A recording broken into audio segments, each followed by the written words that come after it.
روزانہ ایسے اسلامی واقعات سننے کے لیے ہمارے چینل کو سبسکرائب ضرور کریں۔ مدینہ کے اندر ایک نوجوان شخص تھا جو بہت ہی حسین اور جمیل تھا۔ وہاں کی عورتیں اس کے حسن پر بے پناہ لٹو تھیں۔ جس وقت اس نوجوان کو دربار خلافت میں پیش کیا گیا تو حاضرین مجلس اس کے دلکش گورے بدن کا غور سے مشاہدہ کرنے لگے۔ اس نوجوان کا قد بڑا چھڑہرا خوبصورت تھا، چوڑی چھاتی، پیشانی چمکدار اور اس پر سیاہ بال، ہلکی باریک بھوری بھوں، سرمئی آنکھیں، خوشنما رخسار، نازک ہونٹ اور اولو جیسے شفاف رخسار اور خوشنما چہرہ، دبلا پیٹ اور چوڑا سینہ اور چاند سے بڑھ کر چہرہ دیکھنے والوں کی آنکھوں کو حیران و پریشان کر رہا تھا۔ اسے دیکھ کر امیر المومنین عمر فاروق رضی اللہ عنہ کو یقین آ گیا کہ واقعتاً یہی وہ نوجوان ہے جس کا حسن جمال تیر کی طرح راہ چلتی خواتین اور گھر بیٹھی لڑکیوں کو اپنی طرف کھینچ رہا ہے، اور وہ رات کی تاریکی میں جذبات سے مغلوب ہو کر اس کے حسن کے گیت گا رہی ہیں۔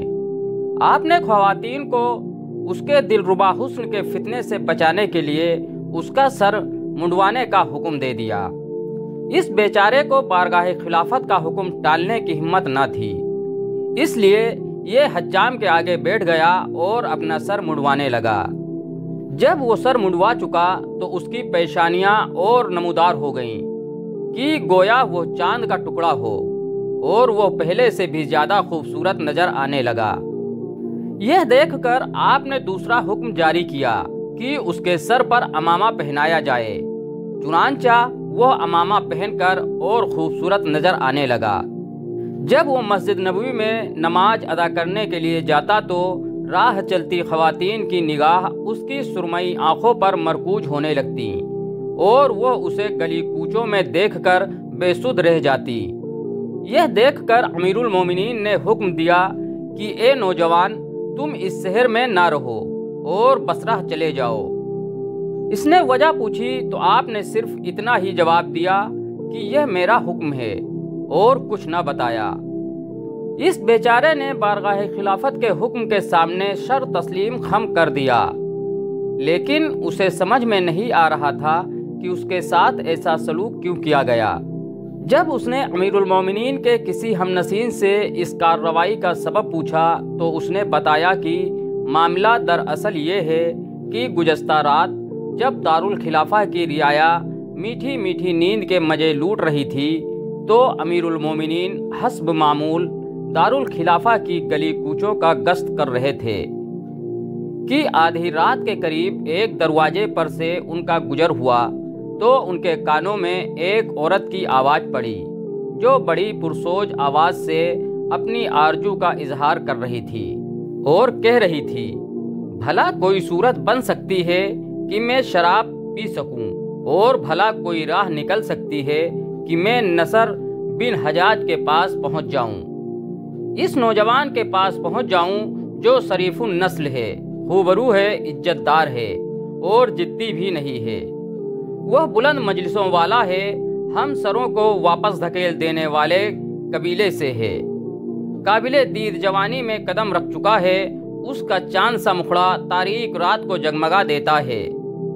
جو ہی آپ کے کانوں میں یہ اشعار پڑے تو فرمایا، اچھا، میرے یہاں اس شہر میں ایسا نوجوان بھی ہے جس کے حسن اور جمال کا تذکرہ نوجوان عورتیں اپنے پردوں میں بھی کر رہی ہیں۔ تو انہوں نے فوراً حکم دیا کہ اس نوجوان کو میرے سامنے لاؤ، تو ان کے حکم سے تم کو یہاں لایا گیا تھا۔ پھر جب دور حاضرین نے تمہارے خوش قامت قد اور خوبصورت چہرے کو دیکھا تو مان گئے کہ واقعی ایسا نوجوان ہے کہ اگر اس کی خوبصورتی کو مصنوعی طریقے سے کم نہ کیا گیا تو خواتین کے بہک جانے کا خطرہ ہے۔ چنانچہ انہوں نے اپنے خیال میں تمہاری خوبصورتی کم کرنی چاہیے تو تم پہلے سے بھی زیادہ خوبصورت نظر آنے لگے، اور انہیں یہ احساس ہونے لگا اور وہ سوچنے لگے کہ اگر اس پاکیزہ دل نوجوان کو یہاں رہنے دیا گیا تو یہ کسی دن کسی کے تیر نگاہ کا شکار ہو جائے گا۔ اس لیے انہوں نے آپ کو بصرہ بھیجنے اور وہاں بسانے کا ارادہ فرمایا ہے، لہٰذا اللہ کا نام لیجئے اور رخصت سفر باندھ لیجئے۔ امیر المومنین آپ کو بصرہ بھیجنے کا ارادہ کر چکے ہیں اور وہ اس ارادے سے ٹلنے والے نہیں۔ حضرت حجاج سلمی کا یہ خوبصورت اور حسین اور شکیل بیٹا نصر بن حجاج اپنی بیوہ ماں کا بڑا خدمتگار اور اس کی آنکھوں کا تارا تھا۔ یہ جب بھی اس کی نگاہوں سے اوجھل ہو جاتا تو اس کی آنکھوں میں اندھیرا ہو جاتا اور کھانا پینا بھول جاتی اور اس کے متعلق خطروں میں گھر جاتی، اور جو ہی یہ اس کے سامنے آتا اس کے لیے جہاں روشن ہو جاتا اسے مدینہ چھوڑ کر بصرہ میں جا بسنا گوارا تو نہ تھا، لیکن امیر المومنین کے حکم کے سامنے کسی کو سوال کرنے کی مجال نہ تھی۔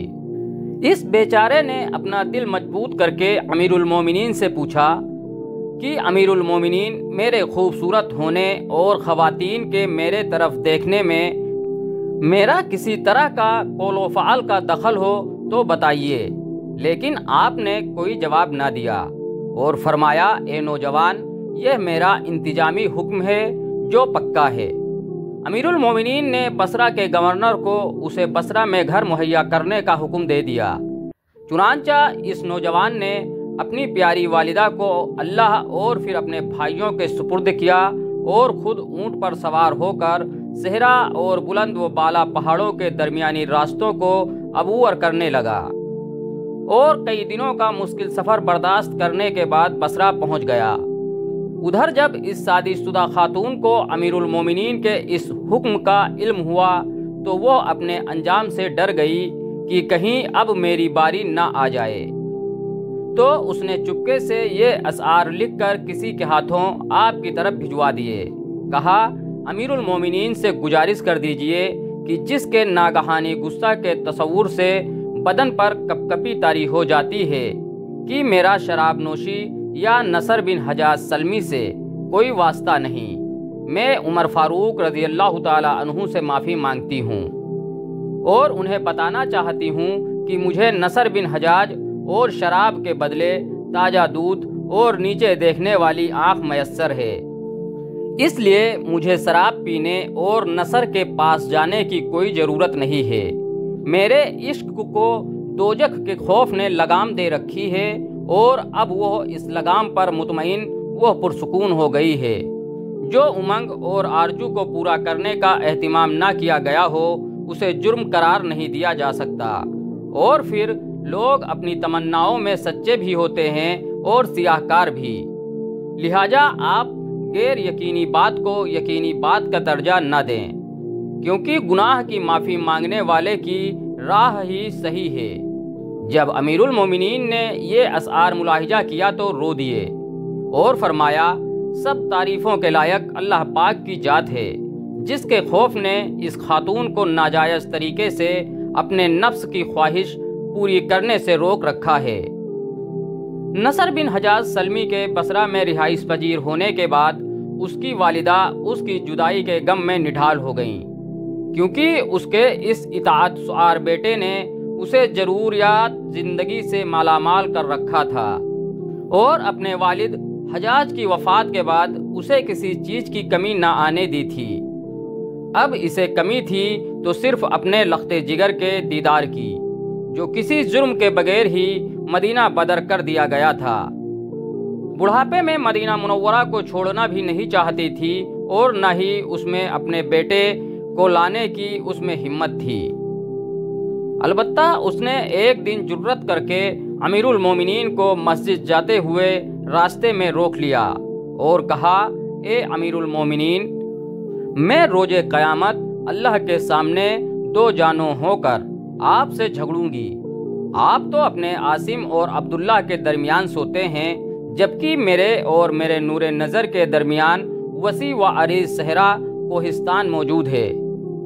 امیر المومنین نے فرمایا، اے نصر بن حجاج کی ماں، نوجوان پردہ نشین خواتین اپنے پردوں میں عاصم اور عبداللہ کے گیت نہیں گاتی، جبکہ انہوں نے تیرے صاحبزادے کے حسن و جمال کے گیت اپنے پردوں میں گانے شروع کر دیے ہیں۔ یہ سن کر وہ بوڑھی عورت صبر کے گھونٹ پیتی ہوئی واپس مڑ گئی اور امیر المومنین نماز پڑھانے میں مشغول ہو گئے۔ اس عرصے میں نصر بن حجاج سلمی کو بوڑھی والدہ اور مدینہ منورہ کے ساتھیوں کی یاد ستانے لگی۔ چنانچہ اس نے امیر المومنین سے مدینہ منورہ میں حاضری کی اجازت طلب کرنے کا پروگرام بنایا اور اپنی درخواست کو اشعار کی صورت میں لکھنا شروع کر دیا۔ اتفاق سے ان دنوں حضرت عتبہ بن گجوان امیر المومنین کا کوئی پیغام لے کر بصرہ تشریف لے آئے اور وہ اپنا کام مکمل کر کے واپس مدینہ روانہ ہونے لگے تو ان کے منادی نے آواز لگائی کہ جو کوئی مدینہ منورہ ڈاک بھیجنا چاہے وہ جلد سے جلد اپنی ڈاک ہمارے حوالے کر دے۔ نصر بن حجاج نے اس موقع کو غنیمت جان کر اپنا خط خاص لفافے میں بند کر کے ان کے حوالے کر دیا۔ چند دنوں بعد وہ ڈاک مدینہ منورہ پہنچ گیا۔ جب امیر المومنین نے ڈاک کھولا تو اس میں سلام مشنون کے بعد بے قصور جلا وطن نصر بن حجاج کے یہ اشعار پر نظر پڑی۔ لکھا تھا کہ اے امیر المومنین، آپ نے مجھے بے توقیر کر کے مدینہ منورہ اور دوستوں میں رہنے سے محروم کر دیا ہے۔ ایسا کرنا آپ کے لیے جائز نہ تھا۔ میرے متعلق آپ کا تصور محض گمان ہی ہے۔ حقیقت یہ ہے کہ میں بے قصور ہوں اور بعض گمانوں کی تصدیق کرنا بھی گناہ ہے۔ محض اس بنا پر کہ ستواں ناک والی ایک سب اپنی آرزو کا اظہار کر بیٹھی، حالانکہ عورتوں کی بعض خواہشات محض تاوان تصور کی جاتی ہیں۔ آپ نے میرے متعلق ایسی بات منشور کر لی جس کے بعد میں کسی مجلس میں بات کرنے کے قابل نہ رہا اور میں بغیر کسی تہمت کے جلا وطن کر دیا گیا، حالانکہ میرا حرمین میں قیام ہوا کرتا تھا اور مجھے میرا مرتبہ و مقام اس کی آرزو کی تکمیل کرنے سے روکتا ہے۔ اور پھر میرے بزرگ کس قدر سچے عزت دار تھے اور اسے اس کی نماز اور روزہ اور قومی شرافت بری آرزو کی تکمیل سے روکتی ہے۔ ہماری یہ دونوں حالتیں ہمارے کس طرح کے ممکنہ ارتکاب گناہ میں حائل ہیں، تو کیا آپ مجھے لوٹنے کی اجازت دیتے ہیں؟ امیر المومنین نے یہ پڑھ کر فرمایا کہ میری امارت میں تو ایسا نہیں ہو سکتا۔ امیر المومنین پر اللہ رحم فرمائے، آپ اپنے خیال اور تصور میں بالکل سچے تھے کہ یہ نوجوان کسی نہ کسی دن کسی نیلم پری کی زلف گرہ گیر کا شکار ہو سکتا ہے۔ اس اجمال کی تفصیل یہ ہے کہ جب یہ نوجوان مستقل طور پر بصرہ میں رہنے لگا تو اس نے شہر کے عامل ڈپٹی کمشنر مجاسہ بن مسعود سلمی کے دفتر میں آنا جانا شروع کر دیا۔ اس نے اب اسے اپنی برادری کا برخوردار سمجھ کر کے اپنے گھر لے جانا شروع کر دیا۔ چنانچہ کچھ عرصہ تک ان کے ساتھ اس کے گھر میں جاتا اور ان کے ساتھ واپس آ جاتا۔ اسی دوران ان کی بیوی جو اپنے دور کی خوبصورت عورت تھیں، اس خوبصورت نوجوان پر نظر رکھنے لگی اور اس پر انتہا درجے کی نوازشیں کرنے لگیں، جس کی وجہ سے اس کا دل بھی پگھل گیا اور اس نے اسے زبان سے کچھ کہنے کی بجائے زمین پر لکھ دیا کہ مجھے تجھ سے اس قدر محبت ہے کہ اگر وہ تیرے اوپر ہو تو وہ تجھ پر سایہ فگن ہو، اگر وہ نیچے ہو تو تجھے ہتھیلیوں پر اٹھا لے۔ یہ تحریر پڑھ کر نوجوان خاتون بے ساختہ پکار اٹھی کہ میں بھی اللہ کی قسم۔ نوجوان خاتون کے الفاظ اس کے شوہر نے سن لیے تو اس نے اس سے پوچھا، تیرے کہنے کا کیا مطلب ہے؟ اس نے کہا کہ نصر نے ہماری اونٹنی کو دیکھ کر اشارتاً کہا ہے کہ یہ اونٹنی کس قدر خوبصورت ہے۔